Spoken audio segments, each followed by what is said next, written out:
Hey guys, welcome to the Friday Night Bible Study, where we are talking about our subject in this series of lessons is the rapture and the second coming explained.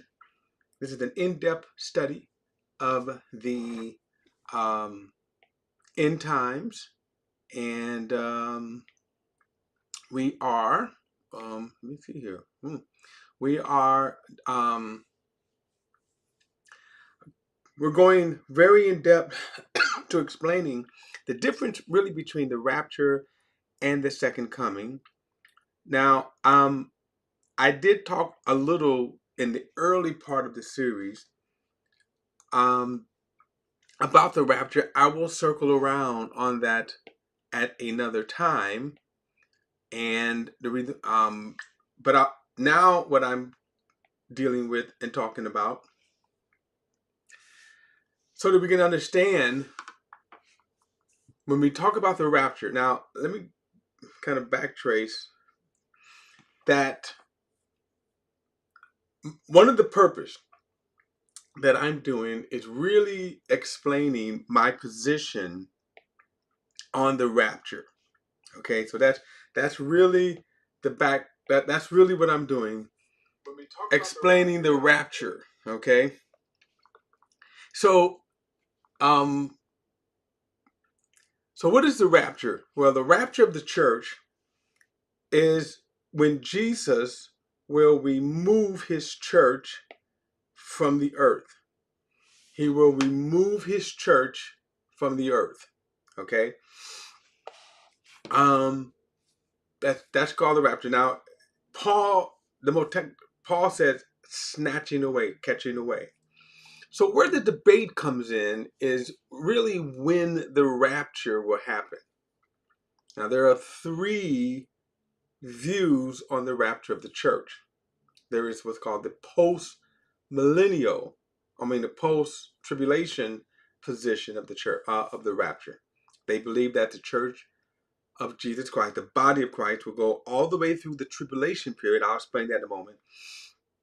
We'll go all the way through the tribulation period and then be raptured. And then there are those that believe in what's called the mid-tribulation position, that they believe that the church will go halfway through the tribulation period and then be raptured. And then there are those that, like myself,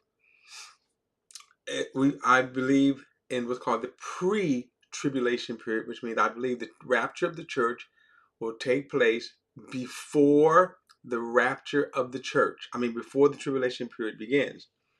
Now, the tribulation period, which we are currently studying, in other words, what is going on in the tribulation period, and it is a time when God is judging the earth. He is judging the earth for the wickedness. He's judging Israel for their sins. And then the end of the tribulation period will culminate with Jesus returning to the earth. So then the second coming of Jesus is his physical return, where he will take over the church. Now, what we're doing now is we're charting this. We're actually studying Matthew 24 and the book of Revelation side by side. In other words, what Jesus taught, and what's interesting about both passages, Matthew 24, Jesus taught end times, and then in the book of Revelation, it was Jesus himself who was giving John the revelation of end times. And both have a similar outline, which in Matthew 24, the first 14 verses, Jesus talks about the persecution that the disciples would endure, which was the church, and then the gospel would be preached in all the world. And then he switches thought and talks about the abomination that causes desolation. I'll get back to that in a moment, because that's what we're actually talking about that now. And then the book of Revelation, it's the same thing. The first three chapters, you see a message that Jesus has for the seven churches of Asia. And then he goes into the thing that will happen after, meaning the judgments of God. Now, in Revelations chapter 6, from 6 to 19, you see a series of judgments. The seal judgment. There are 7 seal judgments. Then there are 7 trumpet judgments, and there are 7 bowl judgments. Where we are in the book of Revelations right now is we're in chapter 12. We're going to finish chapter 12. Let me share my screen and bring up the scripture. And let's kind of go back and let's do this. I'm going to go to Matthew chapter 24. Matthew chapter 24. Since we're studying the book of Revelation and then this chapter, Matthew 24, side by side. Now, let me say this too before I go on. Since I'll come back to the rapture, what the rapture is. I will say this, that with the 3 common views, the pre-tribulation, mid-tribulation, and post-tribulation view of the rapture, none of the views have, let me come out of this for just 1 second. None of the views have a clearly stated verse as to when the rapture will occur. So I don't, even though I hold firmly to the view that the church will be raptured before the tribulation period begin, there is no verse that clearly states that. Any of the views. So I know when I teach this in the past, people get some people get belligerent and upset. They call it the false teaching, deceiving people, all kinds of stuff. Let me just say this, since none of us have a clearly stated verse. We have a clearly stated verse that the rapture will happen, but not a clearly stated verse that the rapture will happen before the tribulation period begins, or in the middle, or in the end. So I wanted to kind of say that. Now, in chapter 12, let me do this. Chapter 12, let me go back there. Chapter 12, well, let me read Matthew 24 first, and then I'll get to Revelations 12. So, here we go. Matthew 24. Those of you that are kind of new to the study, from chapters 4 to actually chapters 14, Jesus is talking to his disciples. Now look at verse 14 when it says, this good news of the kingdom will be proclaimed in all the world as the testimony to all nations, and then the end will come. But then in verse 15, and this is where we are currently as we do our side-by-side study of Matthew 24 and then the book of Revelation. So in verse 15 he says, so when you see the abomination that causes desolation, spoken by the prophet Daniel, standing in the holy place, let the reader understand. We're probably going to revisit this next week when we talk about the beast. He said, then those in Judea must flee to the mountains. A man on the housetop must not come down to get his things out of the house. And a man in the field must not go back to get his clothes. Woe to the pregnant women and nursing mothers in those days. Pray that your escape may not be in the winter or on the Sabbath, for at that time there will be great tribulation. Now, this tribulation, great tribulation, is this a 7-year period of time when, 7-year period of time when, again, the purpose of this, God is judging the ungodly world. Okay? So he says, for at that time there would be great tribulation. Now, what is also going on during this tribulation period, God is also judging Israel. So there's some horrible things happening to Israel. This is why Jesus said that. So when you see the abomination, right back in verse 15, you see the abomination that causes desolation. Now, in Daniel chapter 9, in verse 24, you see the prophecy of a 70-week prophecy, 70-week prophecy, which is 70 sets of, you can say 7-year periods of time. In the 69th week, which by the way would be this time period here. And well, you know what? Let me do that. Let me quickly go back and quickly go through this. Sometimes it does help to kind of go back over what we have studied again so it can be fresh in our minds. And again, you could track what is going on. So in verse 24, here it is. It says, 70 weeks are decreed about your people and your holy city to bring a rebellion to an end, to put a stop to sin, to wipe away iniquity, and to bring everlasting righteousness, to seal up the vision, and the most holy place. What is important to understand about these 70 weeks? Notice he said they are about your people. Now he's speaking to Daniel. Your people, meaning the Jewish people, your holy city, Jerusalem, and then notice the holy place, the temple. Why is this important? Because when we talk about prophecy, and as I said, there are 3 commonly held views on the rapture. The reason why I think they're wrong is because they're not, and it's rightly dividing what is going on. So when back here in Matthew 24, when Jesus says, right here, for that at the time there'd be great tribulation. But let's go back. When you see the abomination that causes desolation. So who is Jesus talking to and about? He's talking about the Jewish nation. When we talk about the end time prophecy, so there is prophecy that, especially when you go in the Old Testament, and to understand New Testament prophecy, you most certainly have to understand what is going on in the Old Testament.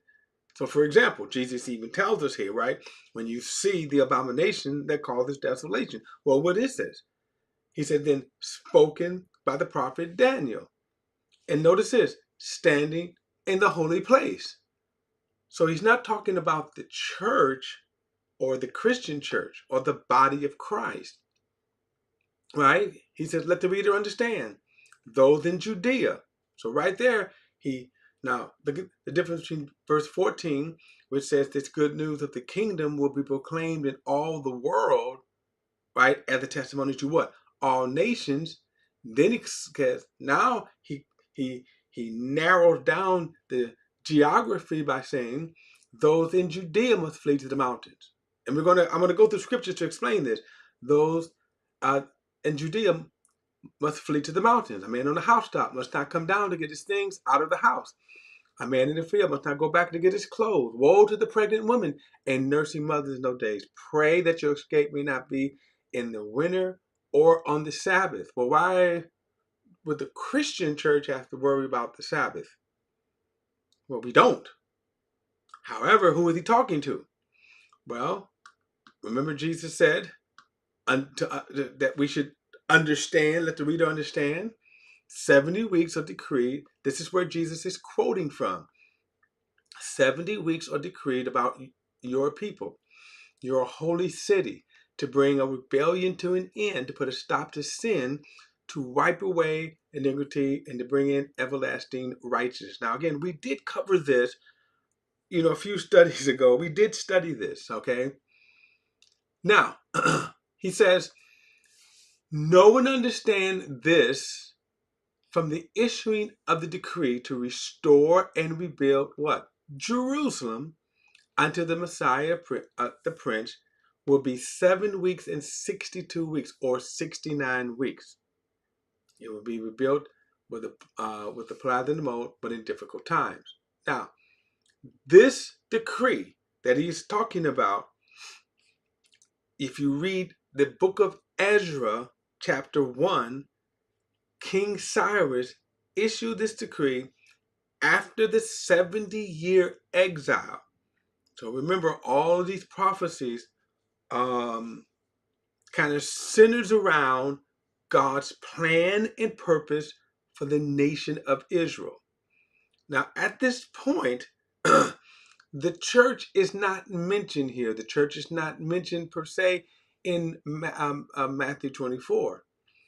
However, well, let me clarify that while he is speaking for the first 14 verses to the disciples in terms of their global mission to what? Preach the good news. When you get down to the revelation of who the church is, that mystery was not revealed until Jesus revealed it to the Apostle Paul.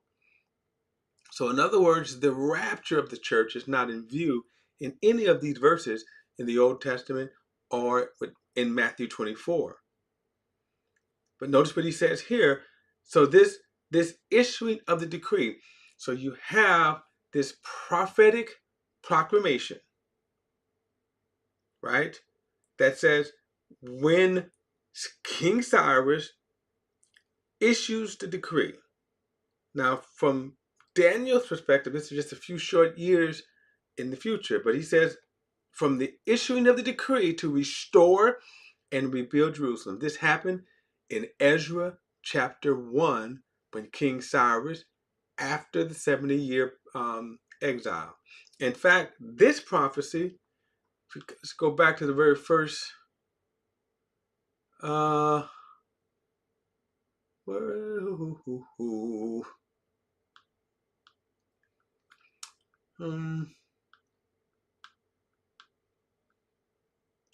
am I at here? What do I want to show you? I want to show you.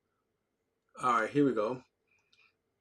So, in verse 1, he says, the first year of Darius, the son of Ahasuerus, a Mede by birth, who was the ruler over the kingdom of the Chaldeans. In the first year of his reign, I, Daniel, understood from the books, according to the word of the Lord to Jeremiah the prophet, that the number of the years for the desolation of Jerusalem would be 70. Now, if we were to go back to the book of Jeremiah, Jeremiah's prophecy was during the time where the prophecies of Isaiah and other prophecies where God was warning Israel to turn away from their sin. He said, because you're not going to turn, I'm going to bring a mighty nation from the north, the Chaldeans, and they will destroy Israel. And that's exactly what Nebuchadnezzar did. He completely destroyed Israel, completely destroyed the temple, and then he exiled the Jews into Babylon. Okay? Now, Jeremiah then received the prophecy that said that the number of years of that exile would be 70 years. So now, Daniel is an old man at this time. He's studying the prophecies of Jeremiah and realizes these 70 years is up. And as he's praying, here's where the 70-week prophecy comes in, right here. So now he says 70 weeks of decree. In other words, here's kind of more future prophecies concerning the nation of Israel. And that's important because you have to keep prophecies in its proper context. What he is talking about here is not concerning the church, but the nation of Israel.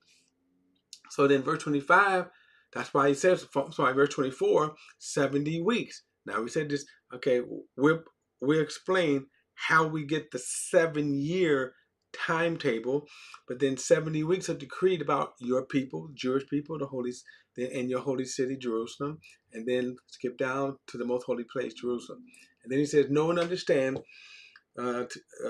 know and understand this: from the issuing of the decree to restore and rebuild Jerusalem until Messiah the Prince would be 7 weeks and 62 weeks, or 69 weeks.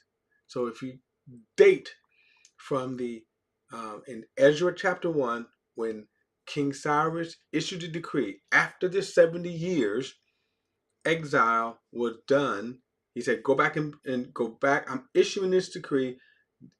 You Jews that are able, go back, restore Jerusalem, restore the temple. So the book of Ezra and Nehemiah, that's what those books are about. The fulfilling of the end of the 70-year exile. Now, this prophecy now is giving future what's going to happen to Israel now moving into the future. So he says, from the issuing of that decree was 69 of these weeks, or 69 or 7, it actually comes down to 83, is it? 83 sets of 7-year period of time. And look at verse 26. After those 62 weeks, the Messiah will be cut off and will have nothing. So right here, the 69 weeks brings us right to the time of Jesus. And then he says, after those 62 weeks, he's cut off. Now, he then shifts thought. Watch this. The people of the coming prince. Now, right here is a thought. I often say this, that actually verse 27 should start here. Verses and chapter headings are not inspired. They're in some of the wackiest places. I don't know what they were thinking, but there's a separation of thought here. He says the people of the coming prince will destroy the city and the sanctuary. Some people see this as AD 70, when the Roman General Titus came in AD 70 and wiped out Jerusalem. However, let's keep on reading and just look at some of the details here. And pay attention to the details. I think that's extremely important when understanding the word. So he says, the end will come with the, let me go back. The people of the coming prince will destroy the city and the sanctuary. And the end will come with the flood. Until the end, there will be war, desolations are decreed. Now look at this, verse 27. He will make a firm covenant with many for 1 week. But in the middle of the week, he will put a stop to sacrifice and offering, and the abomination of desolation will be on the wing of the temple until the decreed destruction is poured out on the desolator. So again, you understand what we're looking at here for the 70-week prophecy, the 70th week, which here corresponds to what Jesus is saying when you see the abomination that causes desolation. Now, this is for the people of Israel. Okay, the people of Israel. And so that's why he says, verse 20, pray that your escape will not be in the winter on the Sabbath. And then what? For at that time there would be great tribulation, the kind that hasn't taken place from the beginning of the world until now and never again will be. I'll come back to this, but now let me go to the book of Revelation where we have been studying. And I'm going to be switching back because there's a couple of things I want to show in correspondence. Now, keep this in mind here. You know what? While I'm here, before I go to Revelations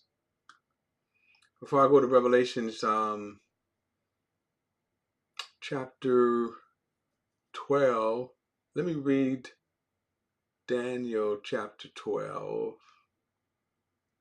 But let's see.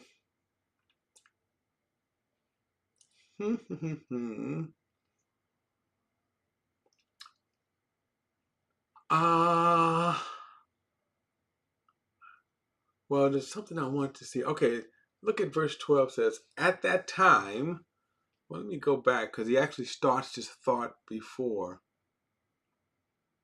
So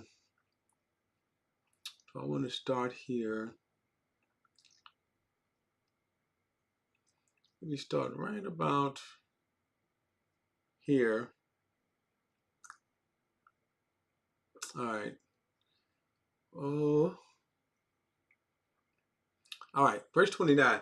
Uh, and I'm not doing this justice because I'm cutting into this chapter. It says, "At the appointed time, he will come again to the south, but this time will not be like the first. The ships of Kittim will come against him, and being intimidated, he will withdraw.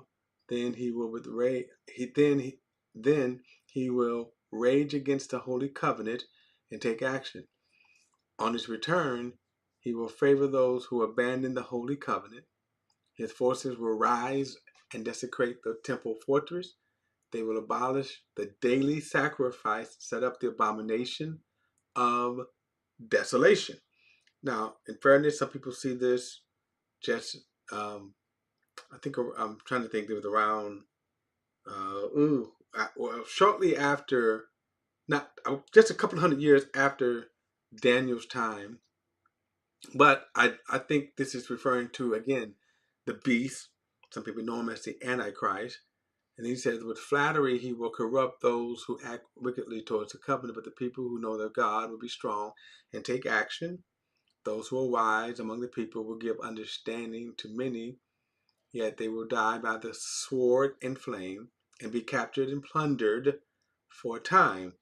When defeated, they will be helped by some, but many others will join them insincerely. Some of the wise will fall, so that they may be refined and purified and cleansed until the time of the end, and it will still come to an appointed time. The king will do whatever he wants. Now, I just want to kind of I'm going to come back to this probably next week when we get into chapter 13.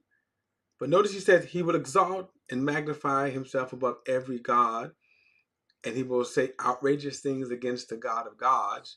He will be successful until the time of wrath is completed, because of what has been decreed will be accomplished. Now, I'll come back to this next week. I just wanted to kind of give you a picture of the time here that in chapter 12 that he's talking about. At that time, Michael the great prince, this is referring to Michael the archangel, who stands watch over your people, will rise up, and there'll be a time of distress such as never has occurred since nations came into being until that time.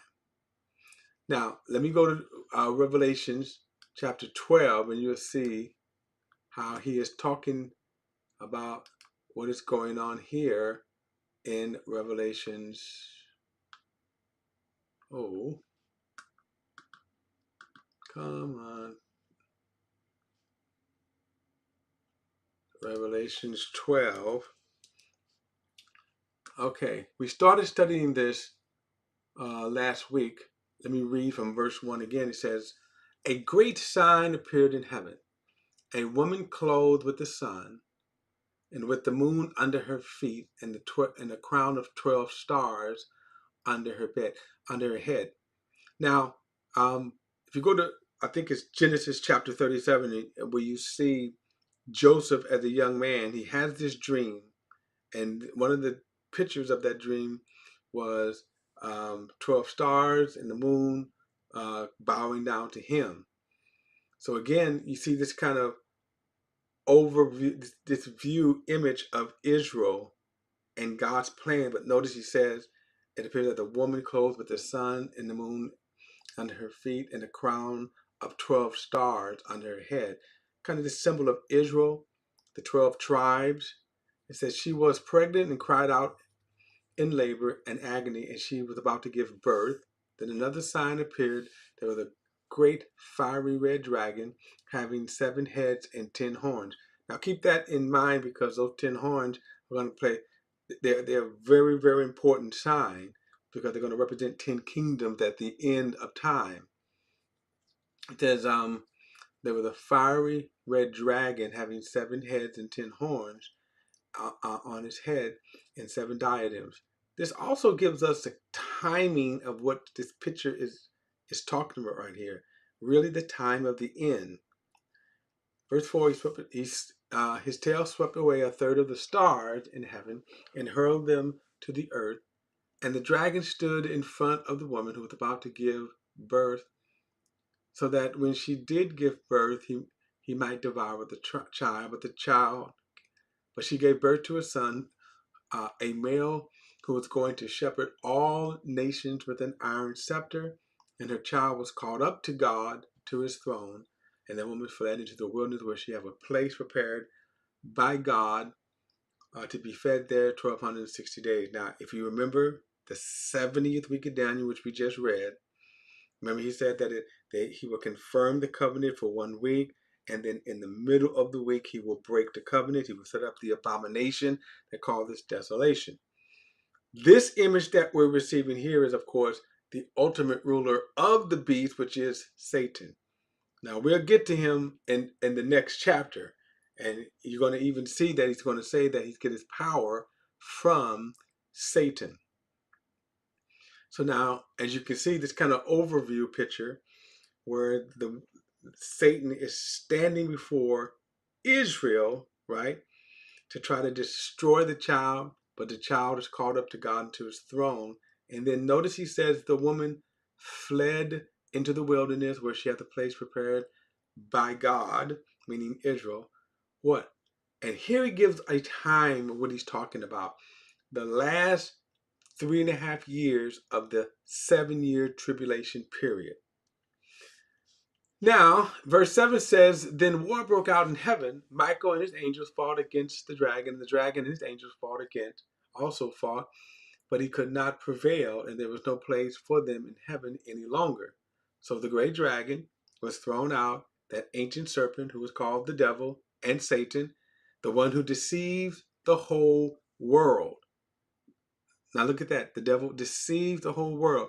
Now you have to keep this in mind. We're talking about the middle of the tribulation period, which the most severe, the intensity of wickedness will reign. Why? Because we see here Satan will be the driving force of this wickedness. So he says, so the great dragon was thrown out, that ancient serpent. Now, when it says he was thrown out, right now, and I hear people say this, I hear people say, Satan, go back to hell, right? And Satan, we're going to tear your kingdom down, meaning that the gates of hell. And here's the interesting thing. Satan has never been to hell. We have no record in the sense that Satan has ever been to hell. We just don't have no record of it. Is it possible? Sure, but we don't have any record that Satan went to hell. And by the way, his kingdom is not hell. Hell is a place of torment, is a prison. So Satan is not ruling from hell. That is a misnomer. Satan is not ruling from hell. Okay?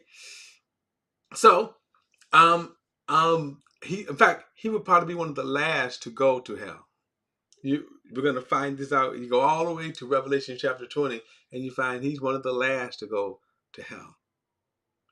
And he did a lot of damage before he goes. But I want you to see this too. Notice, I often say this. There are some, again, false teachings out there. And I think partly it's kind of the source of it comes from Satan. And meaning this, you ever hear this phrase, the devil is in details? Who said, I don't even know where that statement came in at. What do you mean that the devil is in detail? I never seen that. Another kind of, I think, misstatement is that there's this great conflict between good and evil, God and the devil. And that what you kind of see is that they're fighting over who's going to win more souls. Will the devil? And then will God? And if the devil win more souls, will he be able to stand up at the end of time and say, God, I got more souls? Well, let's bust that bubble, because as you can see here, first and foremost, there is no conflict, especially between God and Satan. notice God sends Michael. Now, Michael appears a few times. He's the warring angel, Michael the archangel. Notice he says, Michael and his angels fought. God says, go and expel Satan from the heavens, or the heavens. Remember, there are three kinds of heavens. There's the atmospheric heavens around the earth, and then there's the stellar heavens, the universe, and then there's the um, throne of God, the third heavens.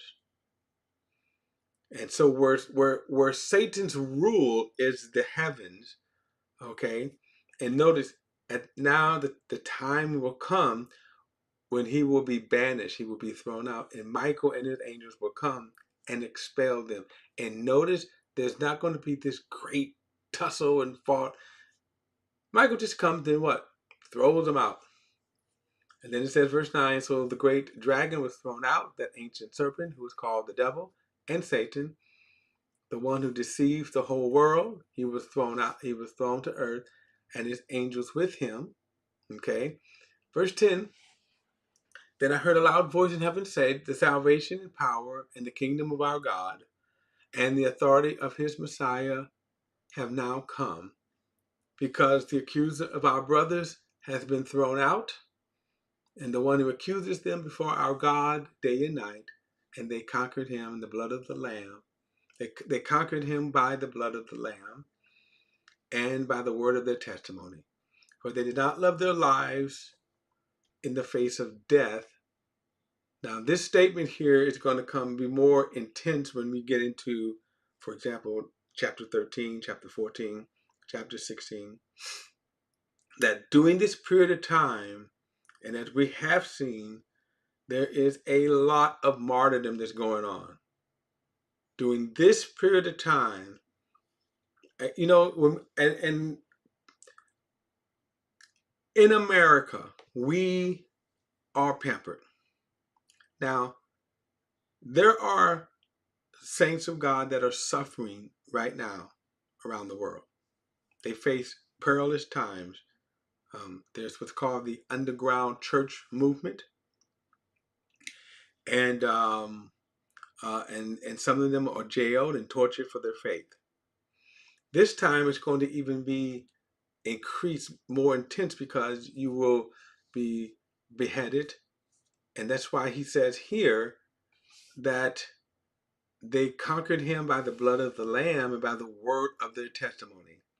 And then notice this, for they did not love their lives in the face of death.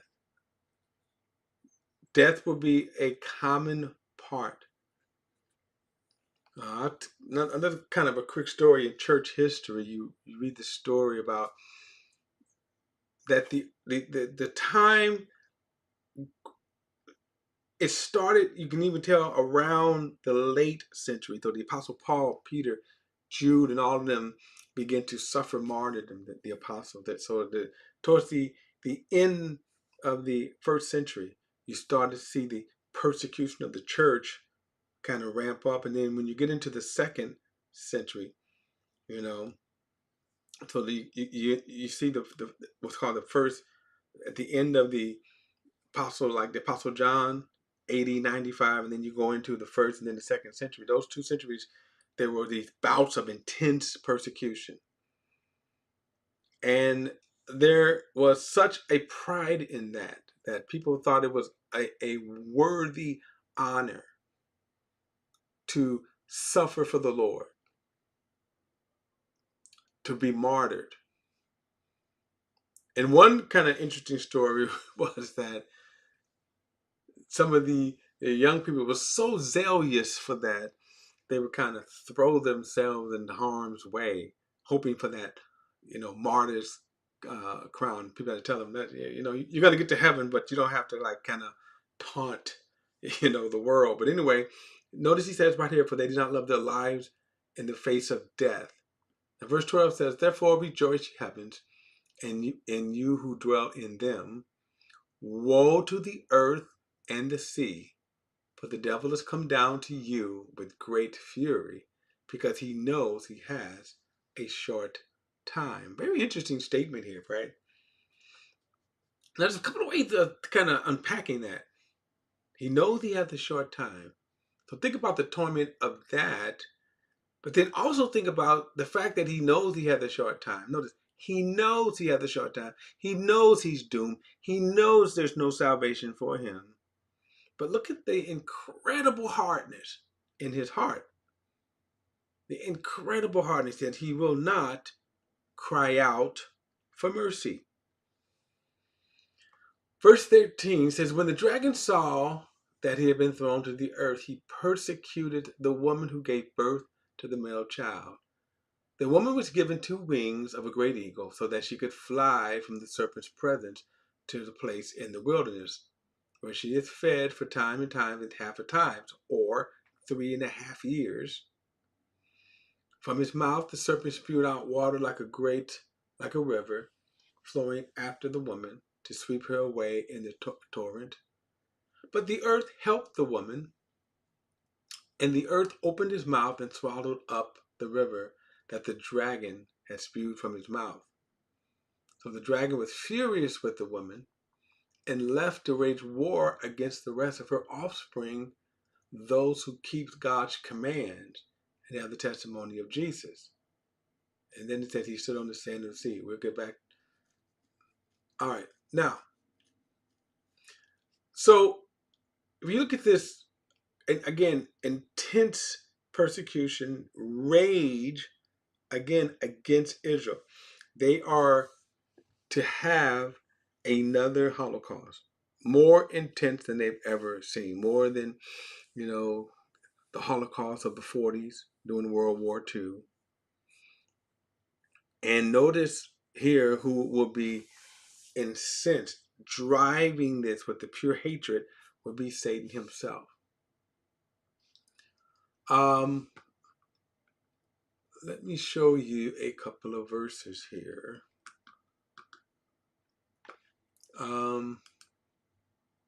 Now, you remember when Jesus said, let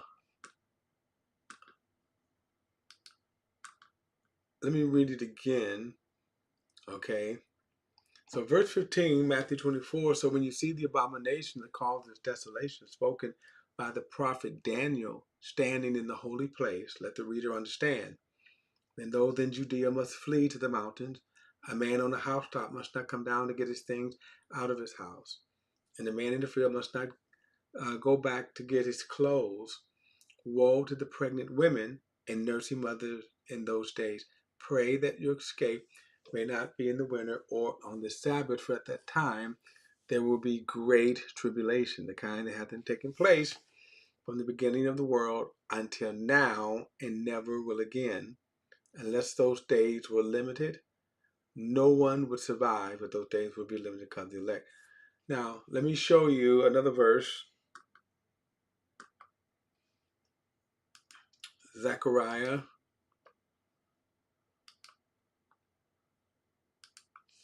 14.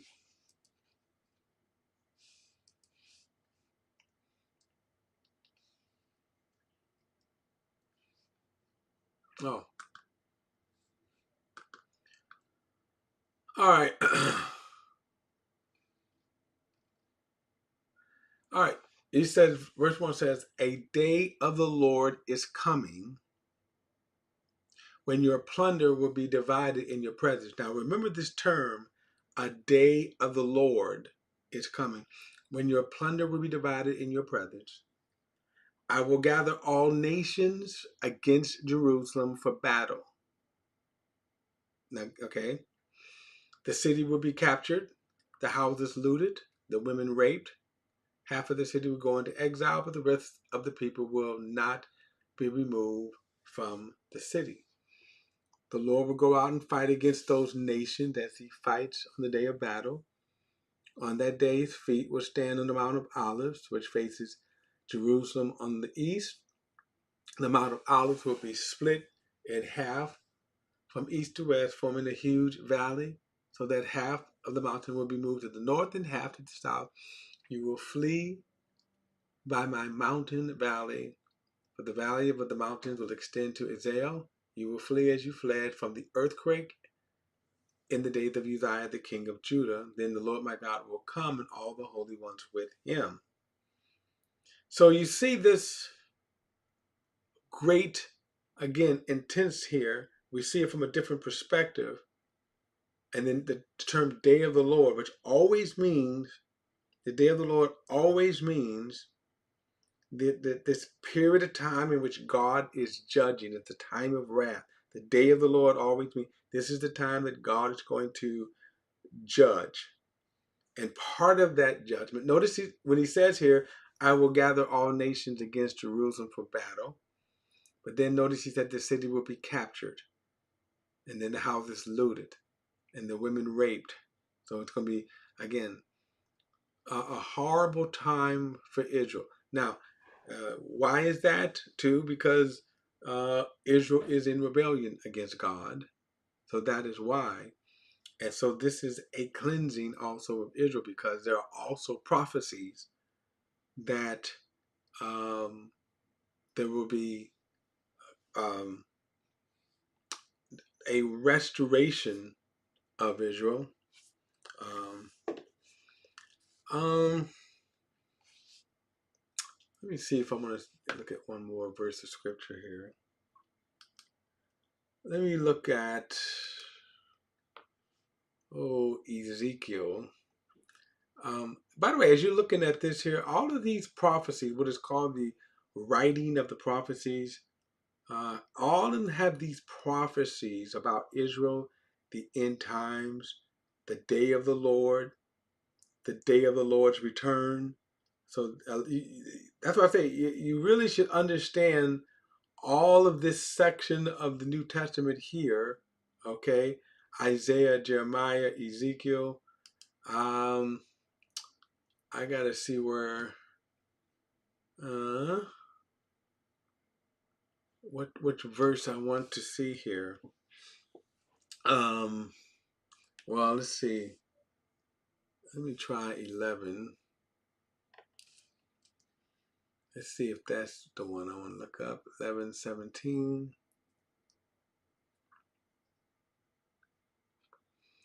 Oh, no, that's not what I want to look at.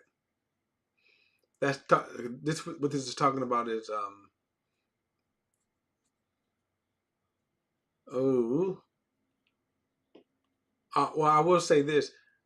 I did read in Matthew 24 when he talks about the elect, and then Jesus gathered his elect.